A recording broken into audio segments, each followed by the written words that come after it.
साहित्य निधि में सुनिए प्रसिद्ध एवं प्रबुद्ध रचनाकार, कथाकार, साहित्यकार निर्मल वर्मा की लिखी हुई कहानी माया दर्पण। छज्जे पर भूरी जलती रेत की परतें जम गई हैं। हवा चलने पर अलसाए से धूल कण धूप में झिलमिल से नाचते रहते हैं। लड़ाई के दिनों में जो बैरक बनाए गए थे वे अब उखाड़े जा रहे हैं। रेत और मलबे के डूह ऐसे खड़े हैं मानो कच्ची सड़क के माथे पर गोमड़े निकल आए हों। खिड़की से सब कुछ दिखता है। दिन और शाम के बीच कितने विचित्र रंगों की छायाएं टीलों पर फिसलती रहती हैं। दूर से निरंतर सुनाई देता है पत्थर तोड़ने की मशीन का शोर, दैत्य के गुर्राटों की तरह, घुर्र घुर्र घुर्र। दोपहर की नींद में कच्चे कगारों पर ये आवाज़ें हल्की लहरों जैसी धप धप टकराती हैं। तरन अकबका कर जाग गई।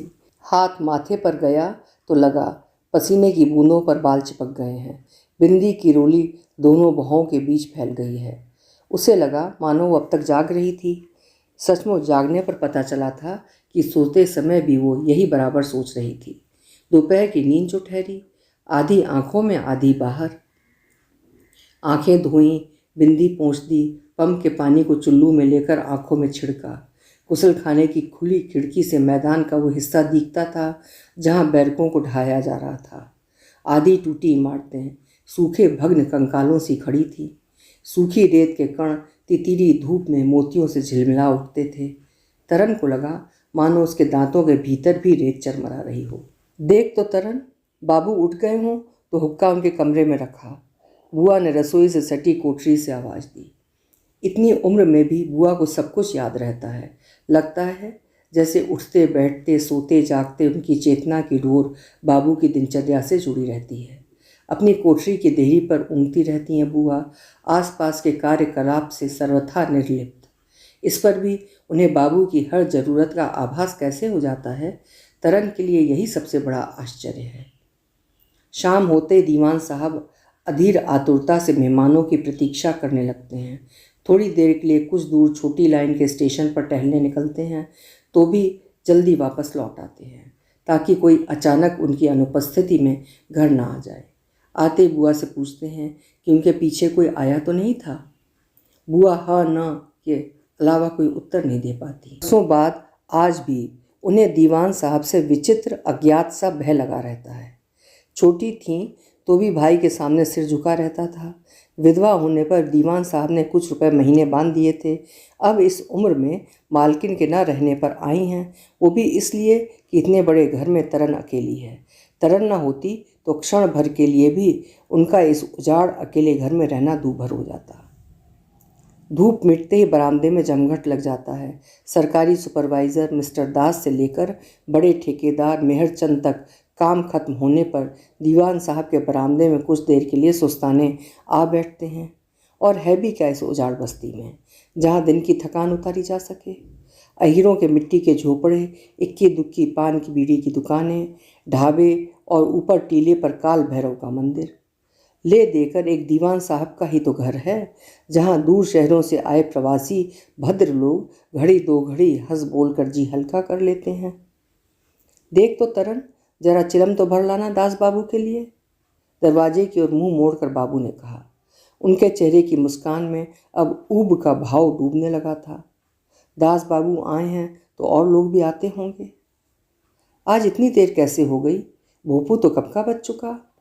दास बाबू का थुलथुल गेंद सा शरीर आराम कुर्सी में धंस गया।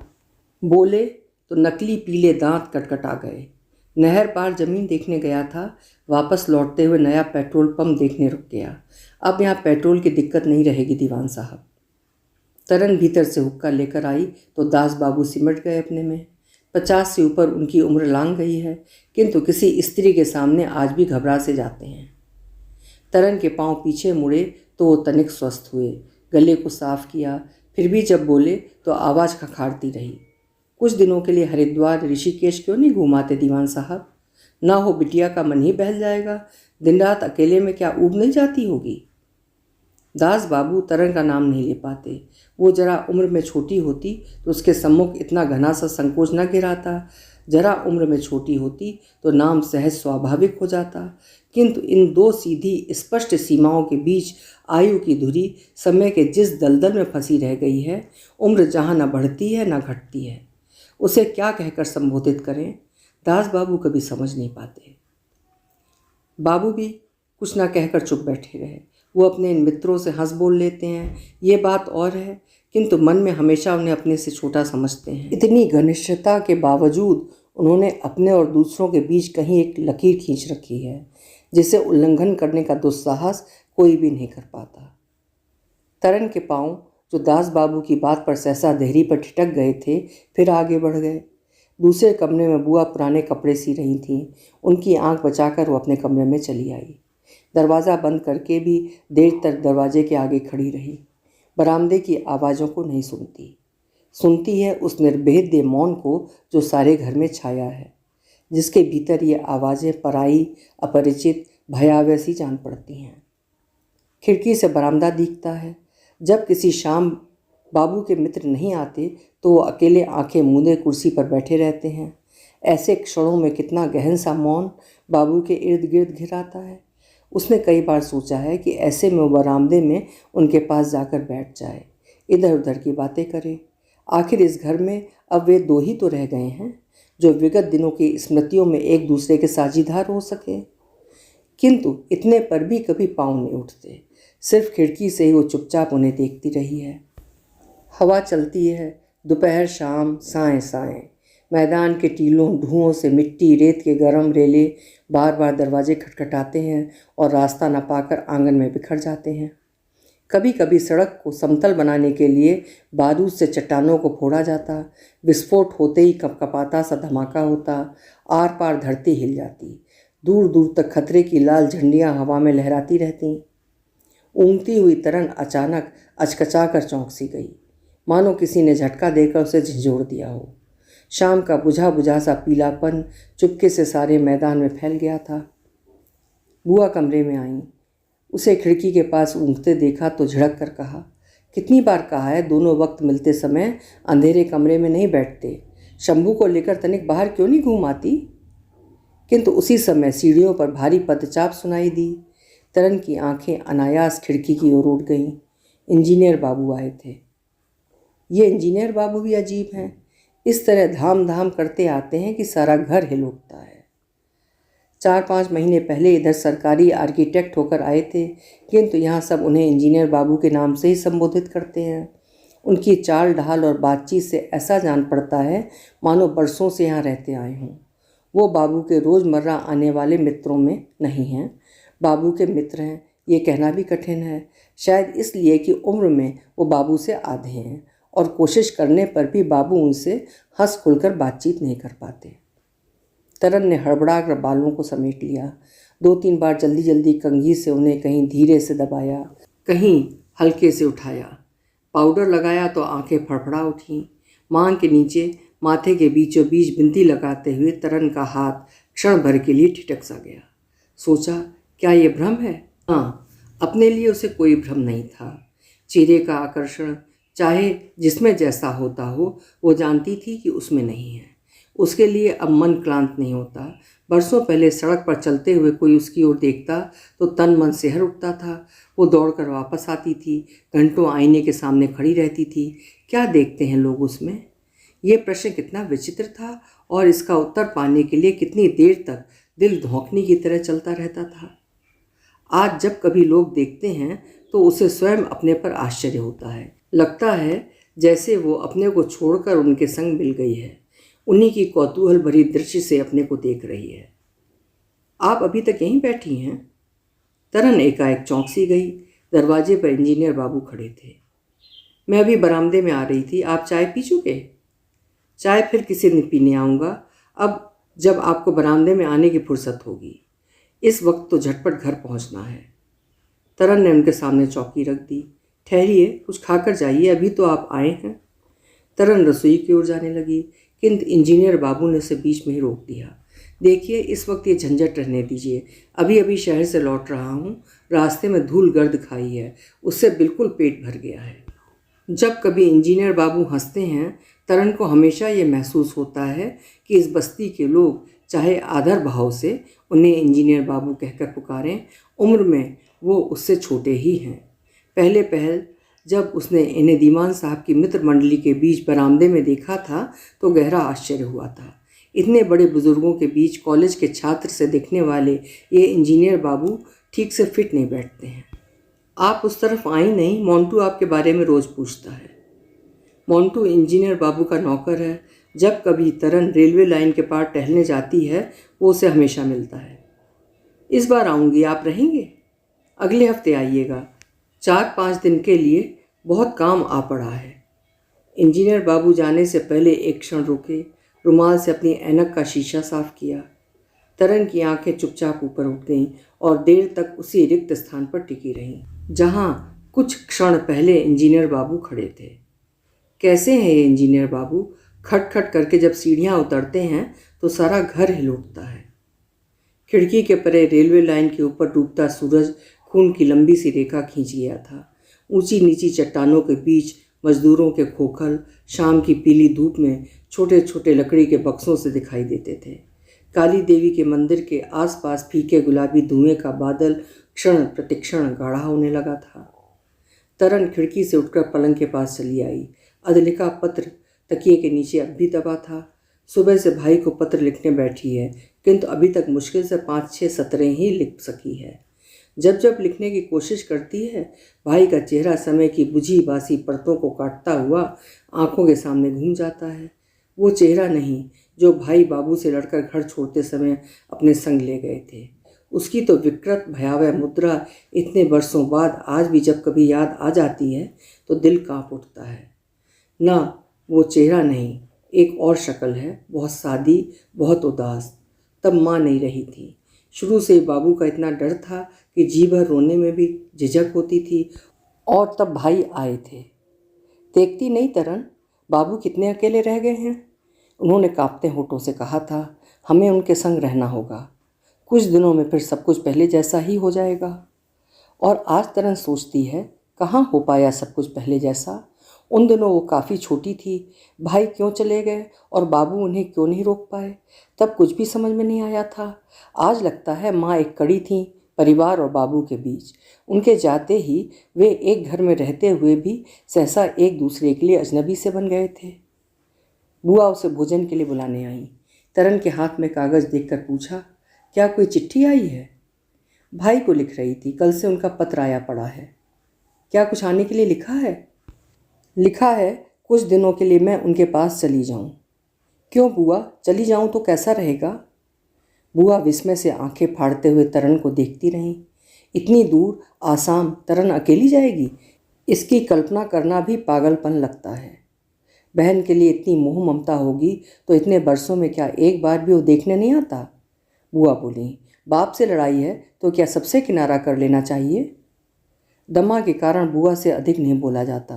जितने शब्द मुंह से बाहर निकलते हैं उनसे कहीं ज़्यादा चढ़ती सांस के भंवर में डूब जाते हैं। बुआ की आंखों में आंसू देखकर तरन एकाएक निश्चय नहीं कर सकी कि वे उसके भाई के लिए हैं अथवा खांसी के कारण खुद ब खुद उमड़ आए हैं। चलो बुआ, मैं भी आती हूँ। कमरे में बोझिल सा सन्नाटा छा जाता है। बरामदे में चहलकदमी करते हुए बाबू की थकी अनिश्चित सी पदचाप सुनाई दी जाती है। खिड़की के बाहर मैदान के अंधेरे में मिट्टी के लंबे लंबे धुओं की पतली छायाएं फीकी चांदी में उघड़ आई हैं। एक धुंधली सी तस्वीर उभर आती है। ढलवा घाटियों पर दूर दूर तक ऊपर नीचे चाय के बाग फैले हैं। इन्हीं बागों के बीच पेड़ों के झुरमुट के पीछे कहीं भाई रहते होंगे। कहते हैं वहाँ स्टीमर पर जाना पड़ता है। जाने स्टीमर पर बैठकर कैसा लगता होगा। तरन उस छोटे से स्टेशन के सिग्नल की हरी बत्ती देखती रही। पास आती ट्रेन के पहियों की गड़गड़ाहट कान की दीवारों, मैदान में दूर खड़े ढुओं और टीलों को झंझोड़ सी जाती है। कुछ देर के लिए पत्थर तोड़ने की मशीन की भयावह घुर्र घुर्र ट्रेन के पहियों तले डूब जाती है। इंजन की हेडलाइट के घूमते प्रकाश वृत्त में आसपास खड़े झाड़ झंखाड़ झिलमिला उठते हैं और फिर वही पहले जैसी घनी बोझिल चुप्पी चारों ओर फैल जाती है। उस रात बुआ तरन के कमरे में आई और देर तक बैठी रहीं। तरन की ओर कभी कभी देख लेती और फिर एक लंबी गहरी सांस लेकर सुपारी कतरने लगती। सो गई तरन? बुआ कभी कभी शंकित स्वर में सिर उठाकर पूछ लेती। ना बुआ, अभी नहीं। तरन समझ जाती कि बुआ कोई बात शुरू करने से पहले रास्ता टटोल रही हैं। वो चुपचाप आंखें मूंद कर प्रतीक्षा करती रहती। आज तेरी माँ के कमरे में गई थी, बुआ कुछ देर बाद धीरे धीरे बोली। मैं तो देखकर हैरत में आ गई तरन। न जाने कितने बरसों से उसने ये सब चीज़ें जोड़ जोड़ कर जमा की हैं। उसने ब्याह की साड़ी तक संदूक में अभी तक संभाल कर रखी है। तरन के मन में हल्का सा कौतूहल जाग उठा। माँ का भी ब्याह हुआ होगा, इस पर कभी कभी विश्वास नहीं होता। तेरे बाबू उन दिनों नए नए दीवान बने थे, बड़ी धूमधाम से उनका ब्याह हुआ था। सिखों के दरबार में एक वही तो हिंदू दीवान थे जो बेरोक टोक राजा से मिलने जाया करते थे। बुआ की आंखों में एक बहुत पुराना, कभी ना मिटने वाला सपना तिराया। हाथ का सरौता चलते चलते रुक गया। एक दिन रियासत के अंग्रेज रेजिडेंट उनसे मिलने आए थे। मोहल्ले के सब लोग आश्चर्य में अपने अपने घरों से निकलकर हमारे घर के सामने जमा हो गए थे, किंतु तेरे बाबू अपने नेम धर्म के इतने पक्के थे कि उनके जाने के बाद उन्होंने स्नान किया और सब बर्तनों को दोबारा धुलवाया था। तरन उठकर पलंग पर बैठ गई। कितनी बार उसने बुआ के मुंह से ये सब बातें सुनी हैं, किंतु हर बार मन में नए सिरे से उत्सुक उठती है। लगता है जैसे वो चोरी चुपके दबे पांवों किसी विचित्र मायावी प्रदेश में चली आई है। बुआ, तुमने तो उन दोनों बाबू को देखा होगा, क्या तब भी तुम्हें उनसे आज की तरह डर लगता था? अरे कौन नहीं डरता था तेरे बाबू से?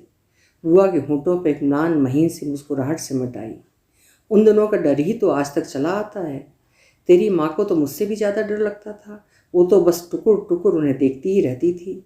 जिस दिन तेरे बाबू दरबार जाते थे, मैं और वो झरोखे में खड़े होकर लुक छिप कर उन्हें देखा करती थी। चूड़ीदार चमचमाता पाजामा, सफ़ेद रेशमी अचकन और सिर पर राजसी प्याजी रंग की पगड़ी। हमारी आंखें उन पर से उठती ही न थीं। बुआ के हाथ सरौते पर टिके रहे, आंखें शून्य के ना जाने किस कोने में जाकर अटक गईं। सोचती हूँ, जब आज बाबू तेरे लिए ऊंची जात और बड़े घराने की बात चलाते हैं तो क्या ये ठीक है? वो बात आज कहाँ रही जो वर्षों पहले थी। आज कौन अपनी इज्जत रह गई है जो बड़े घर घराने का लड़का मिले, लेकिन उन्हें ये बात समझाए कौन? बुआ की आंखों में घना अभेद्य सा आश्चर्य घिर जाता है, मानो खुद ना समझ पा रही हूँ कि जो नहीं रहा आज भी कैसे जोंक की तरह चिपटा है। मान गौरव नहीं रहा, जमीन जायदाद कब की बिक लुट गई, बाप दादा की विरासत के नाम पर बचा रह गया है एक बस ये मकान, और समय की धूल में लदा फंदा फटे चीथड़े सा दीवान का किताब, जिसे चाहे ओढ़ लो चाहे दिखा लो, पर जो नहीं है उसे कोई कब तक मानेगा। बुआ का कंठ भारी हो उठता है, आंखों के आगे गीला सा झिलमिला तैर जाता है, किंतु मुस्कुराहट उनके होंठों पर तब भी जमी रहती है, मानो वे उसे मिटाना भूल गई हों। किंतु तरन को बात का ये पहलू अब बिल्कुल अच्छा नहीं लगता। अच्छा लगता था पहले, जब माँ हंसी हंसी में वे गहने दिखाया करती थीं जो उसे ब्याह पर दिए जाएंगे। तब हल्की सी कुदूदी होती, ब्याह के लिए नहीं, गहनों के लिए नहीं, बल्कि उस अजीब अनजानी खुशी के लिए जो उसकी अपनी थी, जिसमें वो बिल्कुल अकेली थी। तरन फिर लेट गई। खिड़की के सिग्नल की लाल बत्ती दिखती है दूर अंधेरे में। नहर के पीछे बैरक है जिस पर रात चुपचाप झुकाई है। इन्हीं बैरकों की किसी सकरी अंधेरी कोठरी में इंजीनियर बाबू रहते होंगे, तरन ने सोचा और आंखें मूंद ली। उस पर उसे कुछ भी महसूस नहीं हुआ। ये भी याद नहीं रहा कि बुआ ने उससे कुछ कहा है। टांगों पर एक हल्की मीठी सी थकान उतर आई। वर्षों पहले की एक धुंधली सी अनुभूति कहीं भीतर धीमे से उमड़ आई है। लगता है जैसे वो टब के पानी में अपनी नंगी देह पसारे लेटी है। बीच में कुछ भी नहीं है, कोई भी घटना नहीं घटी है। जो बीता है, जो कुछ घटा बढ़ा है, वो सब पानी के ऊपर है। सो गई तरन? बुआ ने पूछा। इस बार तरन स्वयं निश्चित नहीं कर सकी कि वो नींद के इस तरफ है या दूसरी तरफ। पानी के ऊपर छायाएं तिरती हैं, किंतु उसके नीचे कितना ढेर सा मौन बिखरा है। फिर अनेक दिन ऐसे आते हैं जब दीवान साहब अपने कमरे से बाहर नहीं निकलते। बरामदा सूना पड़ा रहता है। खाली कुर्सियों पर सूखी गर्म रेत और चूने के परतें इकट्ठी होती रहती हैं। बुआ कई बार बाबू के कमरे तक गई हैं और चुपचाप वापस लौट आई हैं। खाना भी वो अपने कमरे में मंगवा लेते। आते जाते कभी सामने पड़ जाती थी तो देखते भी नहीं, देख भी लेते तो इस तरह से मानो उसे पहचान पाने में दुविधा हो रही हो। उनकी कोशिश यही रहती कि जहाँ वो बैठी हो वहाँ न जाना हो। अकस्मात मुठभेड़ भी हो जाए तो दूसरी तरफ देखने लगें या रास्ता बचा कर निकल जाएं। तरन समझती है बाबू उससे दूर दूर क्यों रहने लगे हैं, क्यों घर में तनाव रहने लगा है। पहले बहुत दिन गुस्सा आता था, अब वो भी नहीं आता। केवल रूखी सी रिक्तता मन में भर जाती है। कभी कभी वो सोचती है कि यदि बाबू को उससे इतनी विरक्ति है तो क्यों नहीं उससे छुटकारा पा लेते। कई बार बुआ ने जोर डालकर बाबू से पत्र लिखवाए हैं, बातचीत आगे भी बढ़ी है, उसकी फ़ोटो और जन्मपत्री बाहर भेजी गई है, किंतु हर बार बीच में ही सब कुछ रुक जाता है। क्यों रुक जाता है, आज तक तरन की समझ में नहीं आया है। आज भी तरन जब उस रात की घटना सोचती है तो सारी देह में झुरझुरी सी दौड़ जाती है। उस रोज़ आधी रात से कुछ पहले बुआ उसके कमरे में आई थी। वो जाग रही थी। अंधेरे में बुआ की पदचाप धीरे धीरे उसके पलंग के पास सरकती सुनाई दी थी। वो सांस रोक के लेटी रही थी। बुआ, तुम हो? बुआ का स्वर कांप रहा था। तूने कुछ सुना? तरन उठकर बैठ गई। आंखें फाड़ते हुए अंधेरे में धुएं की काली छाया को देखा। क्या बात है बुआ? मुझसे अब इस घर में नहीं रहा जाएगा। क्या बात है बुआ? कहना अब कुछ बाकी रहा है तरन? बुआ का गला रुंध सा गया। तरन स्तब्ध आंखों से अंधेरे के उस भाग को देखती रही जहां बुआ खड़ी थी। तुमसे कुछ बात हुई थी? तरन ने पूछा। मैं तो कमरे में ही बैठी रही थी, वो खुद आए थे। मैं कहती हूँ कि जो कुछ उन्हें कहना है तुझसे क्यों नहीं कहते? तो वो बच्ची तो रही नहीं, नाहक मुझे बीच में क्यों घसीटते हैं? क्या कहते थे बुआ? तरन के स्वर में एक अजीब सा खोखलापन उभर आया। उनकी बात मुझे कुछ समझ में नहीं आती। कहते थे माँ के सामने सब कुछ हो जाता तो ठीक रहता, फिर देर तक चुपचाप कमरे में घूमते रहे।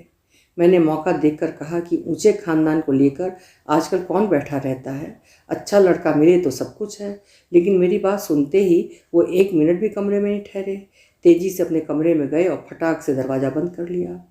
कुछ देर बाद जब बाहर आए तो एकाएक उन्हें पहचान नहीं सकी।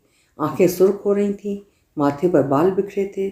तेरी माँ के मरने के बाद मैंने उन्हें कभी इस रूप में नहीं देखा। हाथ में एक पोटली थी जो उन्होंने मेरे सामने फेंक दी। इसकी माँ के गहने इसमें रखे हैं, इन्हें लेकर वो जहाँ जाना चाहे चली जाए। लड़का चला गया तो मैं मर नहीं गया, ये चली जाएगी तो भी मुझे कुछ नहीं होगा। मैं तो भौचक्की रह गई। तरन, क्या अपनी लड़की के लिए कोई ऐसे कहता है? उस रात बुआ का प्रश्न अंधेरे में भटकता रहा था। वो कुछ भी नहीं समझ पाई थी कि बाबू उससे क्या चाहते हैं। उसे अपने से ही डर लगने लगा था। लगा जैसे बाबू को उस पर संदेह है, मानो वो भी भाई की तरह किसी न किसी दिन उन्हें धोखा देकर चली जाएगी। पहले उसने कभी ऐसा नहीं सोचा था, किंतु उस रात बाबू के संदेह ने उसके मन को भी अस्थिर कर दिया। क्या सचमुच वो इस घर में रहना चाहती है? उसने बार बार अपने से पूछा था और उसे लगा था कि शायद बाबू का संदेह सही हो। शायद उसे उस घर से, घर के साए साए करते कमरों से डर लगता है जिसे आज तक वो छिपाती आई है। क्या ये सच है? ये कैसा प्रश्न था, सीधा साधा सहज, किंतु उन हजारों प्रश्नों में एक जिनका शायद कोई उत्तर नहीं होता।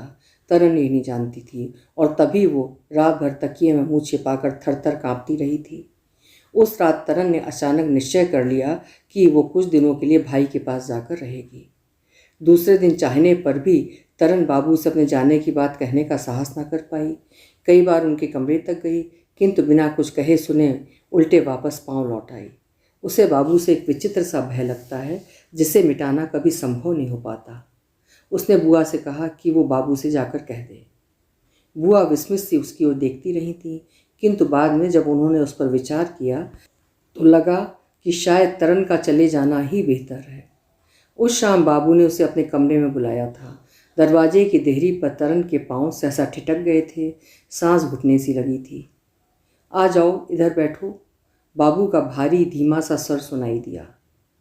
दीवार के संग तकिए का सहारा लेकर बाबू बैठे थे, चुप निश्चल। एक बार विचार आया कि जैसे वो दबे पांव आई है वैसे ही वापस लौट जाए, किंतु उसके पांव फर्श से चिपके रहे। सुना है तुम कुछ दिनों के लिए बाहर जाना चाहती हो? तरन चुपचाप बैठी रही। उसे लगा मानो बाबू भाई का नाम उसके सामने नहीं लेना चाहते। उसने कभी बाबू के मुंह से भाई की चर्चा करते नहीं सुना। जब कभी उसकी चिट्ठी आती है बाबू बिना पढ़े उसे उसके पास भिजवा देते हैं। यहाँ मन नहीं लगता तरन? बाबू के स्वर में एक निरीह अबोध सी जिज्ञासा थी, मानो उन्होंने पहली बार इस संबंध में सोचा हो। तरन की आंखें एक पल के लिए ऊपर उठीं। उसके भीतर एक अजीब सी उथल पुथल होने लगी। शायद बाबू उसे रोक लेंगे, शायद उसके बिना उन्हें भी अकेलापन महसूस होता होगा। उसका दिल तेजी से धड़कने लगा। यदि एक बार भी बाबू से रुकने के लिए कहेंगे तो वो एकदम अपना इरादा बदल देगी, फिर जाने का प्रश्न ही नहीं उठता। किंतु बाबू चुप बैठे रहे। तरन की आंखें झुक गईं। कमरे की नीरवता फिर बोझिल सी बन आई। अच्छा है, जाना चाहती हो तो चली जाओ, मेरी ओर से चिंता मत करना। बाबू का स्वर स्थिर और भावहीन था। कमरे से बाहर जाते हुए तरन के पांव एक बार देहरी पर ठिठके थे। सोचा था शायद बाबू कुछ कहेंगे, किंतु कमरे में सन्नाटा घिरा रहा। शायद कुछ भी कहना शेष नहीं रहा। उस दोपहर तरन अपने कमरे में ही लेटी रही। इतने दिनों से अगर कोई एक इच्छा होती है तो यही कि जब इच्छा करे तभी उसी क्षण नींद आ जाए। कभी कभी तो लगता है कि इतने वर्षों में जागने के, आंखें खोलकर चारों ओर देखने के जो क्षण आए हैं वे भी जैसे गलत हों, अवास्तविक हों। लगता है जैसे वे भी पूरी तरह से उसके पास ना आए हों, नींद की ड्योढ़ी पर खड़े खड़े वापस लौट गए हों। शाम को तरन अपने कमरे से बाहर आई। दोपहर भर लिटे रहने के कारण शरीर भारी लग रहा था। बाहर दिन भर रेत उड़ी थी। आकाश पर पीली मटियाली धूल की तहें जमसी गई थीं।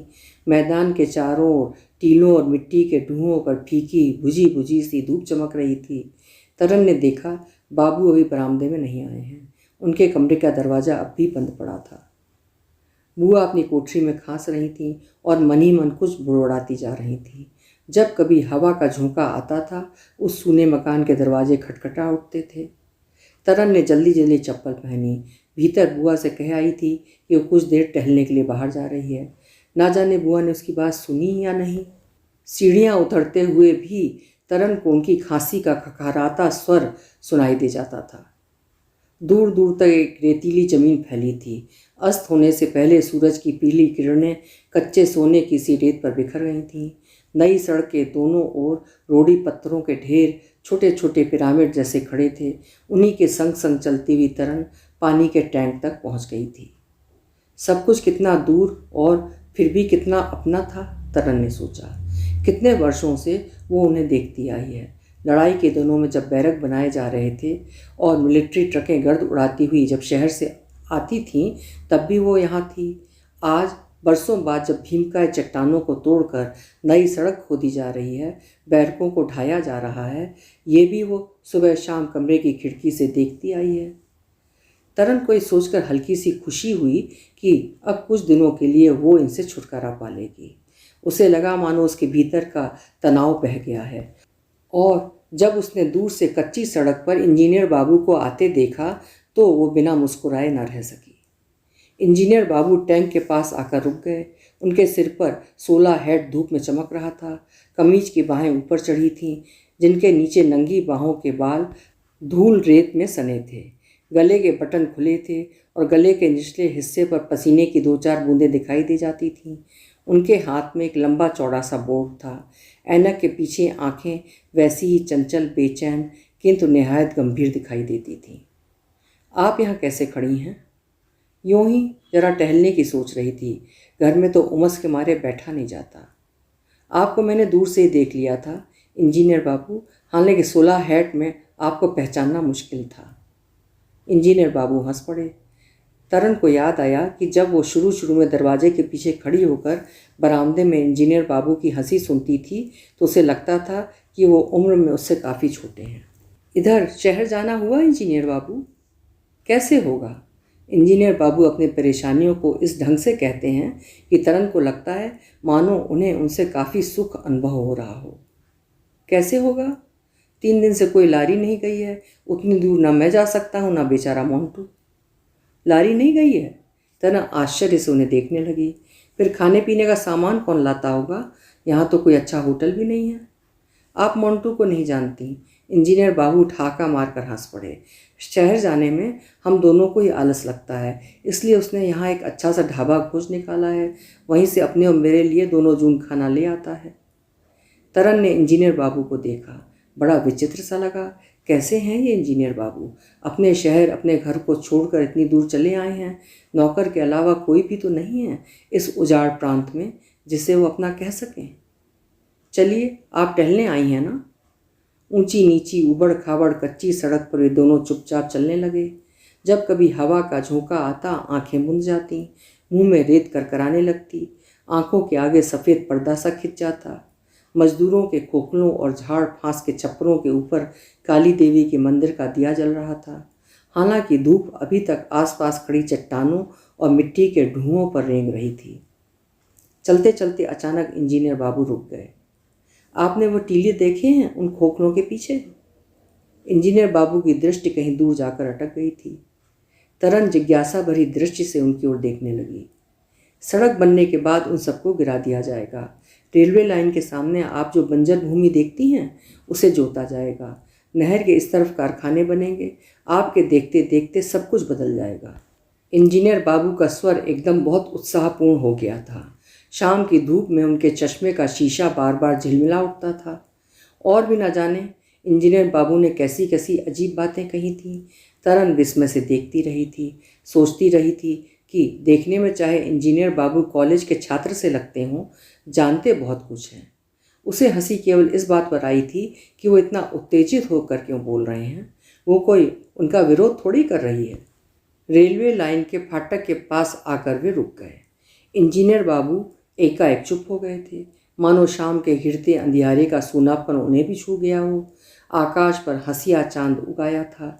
टीलों की ऊंची नीची रेखाएं जो दोपहर के समय तीखी और सख्त दिखाई देती थीं, संध्या के फीके आलोक में बेहद नरम और हल्की पड़ गई थीं, मानो अपना अलगाव छोड़कर वे चुप एक दूसरे के पास सरक आई हों। इंजीनियर बाबू, आप कभी आसाम गए हैं? आसाम? नहीं तो। क्यों, वहाँ क्या है? कुछ नहीं, ऐसे ही याद आ गया। वहाँ हमारे भाई रहते हैं, आप ही की उम्र के हैं। ओह। इंजीनियर बाबू चुपचाप दूसरी ओर देखने लगे थे। तरन को यहाँ से लौट जाना था, किंतु वो चुपचाप खड़ी रही थी। हवा का वेग अचानक कम हो गया था। पानी के टैंक के पीछे छोटे छोटे घरों की नीली छतें शाम की ढलती धूप में चमक रही थीं। अब आप वापस लौट जाइए, अंधेरा होने लगा है। कहिए तो मोंटू को साथ भेज दूँ? नहीं, मैं चली जाऊँगी, दूर ही कितना है। इंजीनियर बाबू रेल की पटरी पार करके धीरे धीरे मैदान की दूसरी ओर चलने लगे थे। तरन देर तक उनकी ओर देखती रही। डूबते सूरज का रंग का अंतिम आभास भी मिटने लगा। वापस लौटते हुए तरन एक बार रुकी थी। उसे लगा था जैसे बरसों बाद उसके पास एक रहस्यमय, अनिर्वचनीय सुख आया है। चारों ओर घिरते अंधकार की स्निग्ध छाया के बीच उसे सब अपनी चिंताएं निरर्थक सी जान पड़ी थीं। वो समझ न पाई कि उसे अब तक जो इतना डर लगता रहा था वो किस लिए था, किससे था। जिंदगी में केवल एक बार जीना होता है और उसे उसके अलावा कोई और नहीं जिएगा। इंजीनियर बाबू को ही देखो, अपना घर बार छोड़कर इतनी दूर आए हैं, भला किस लिए? उन्हें कैसा लगता होगा? मैदान के अंधेरे ऊबड़ खाबड़ रास्ते पर चलते हुए तरन को लगा था जैसे बीते वर्षों का बासीपन धुल गया हो। उसकी नस नस में आनंद की लहर दौड़ गई थी। नहीं, अब वो इस घर में कभी वापस नहीं आएगी। वो अपनी ज़िंदगी स्वयं जिएगी। उसे अब यहाँ रहने के लिए किसी का मोह पीछे नहीं खींचेगा। सीढ़ियाँ चढ़ते हुए तरन ने ऊपर देखा। बरामदे में निपट अंधेरा था। सारे घर में सन्नाटा फैला था। केवल रसोई की बत्ती जल रही थी, जिसकी रोशनी की एक धूमिल फीकी सी रेखा बाबू के कमरे के दरवाजे तक खिंचाई थी। दरवाज़ा खुला था। तरन का दिल तेजी से धड़कने लगा। क्या बाबू अकेले अंधेरे कमरे में बैठे हैं? वो दबे पांव दरवाजे के पास गई। कांपते हाथों से दरवाजे को हल्के से पीछे ठेल दिया। आंखें अंधेरे में पहले कुछ भी न पकड़ पाईं। इधर उधर भटकती रहीं। फिर एक कोने में वे सहसा ठहर गईं। एकटक देखती रही तरन। निद्रा में चलते मरीज की तरह बाबू कमरे में घूम रहे थे। कभी कभी अकस्मात कमरे के बीच खड़े हो जाते थे, मानो किसी भूली हुई चीज़ को याद कर रहे हों। फिर अचानक उनके पांव मुड़ जाते और वो कोने के ताक में रखी हुई बरसों पुरानी तस्वीर के सामने आ खड़े होते। उभरी हुई नीली नसों से भरे कांपते बूढ़े हाथों से वो फ्रेम पर जमी हुई धूल की परतों को साफ करते। धूल कहाँ साफ हो पाती है, केवल उनकी उंगलियों की छाप तस्वीर के पुराने जर्द शीशे पर उभर आती है। कोई शक्ल है, जो व्यतीत के धूमिल पर्दे पर दिए की लौ सी झिलमिला जाती है। जॉर्ज पंचम का सिल्वर जुबली के समारोह के अवसर पर बरसों पहले जो फोटो लिया गया था, बाबू मंत्रमुग्ध होकर अपलक उसे देख रहे थे। रियासत के अंग्रेजी रेजिडेंट और अन्य राज्य अधिकारियों के बीच जहां दीवान साहब बैठे हैं, फोटो के उस कोने पर बाबू की आंखें स्थिर स्तंभित सी जमी रह गई हैं, मानो वे अपने को ही पहचान पाने का प्रयास कर रहे हों। क्षण भर के लिए भ्रम होता है, क्या बाबू सचमुच वहाँ हैं जहाँ खड़े दिखते हैं? क्या इस घड़ी उनके संग कोई नहीं है? दरवाजे के पास दीवार से सटकर तरन पत्थर सी खड़ी रही। आंखों पर एकाएक विश्वास नहीं हुआ। पहली बार तरन ने बुढ़ापे को ऐसी निरावृत अवस्था में देखा था और वो बिना हिले डुले सुन्न सी खड़ी रही थी। बाबू के रूखे सफ़ेद बाल, पतले लकड़ी से हाथों पर नीली नसें, चेहरे की असंख्य उदास झुर्रियाँ, क्या ये सब कुछ उसकी आंखों के सामने उसके देखते देखते हो गया है? बाबू! तरन के होंठ फड़फड़ा उठे। वो अंधेरे कमरे में बाबू के सामने आकर खड़ी हो गई। जीवन में पहली बार उसने बाबू के इतने निकट जाने का साहस किया था। बाबू ने धीरे से सिर उठाया, तरन को देखा और देखते रहे। तुम यहाँ क्यों आई तरन? उनका गला भर्रा सा आया, आंखों में कातरता छलछला उठी। तरन कमरे से बाहर चली आई, देर तक अंधेरे बरामदे में खड़ी रही। एक भयावह सा विचार उसके मस्तिष्क में धीरे धीरे रेंगता रहा। बाबू उसे कभी नहीं छोड़ेंगे और वो उनसे कभी अलग नहीं हो सकेगी।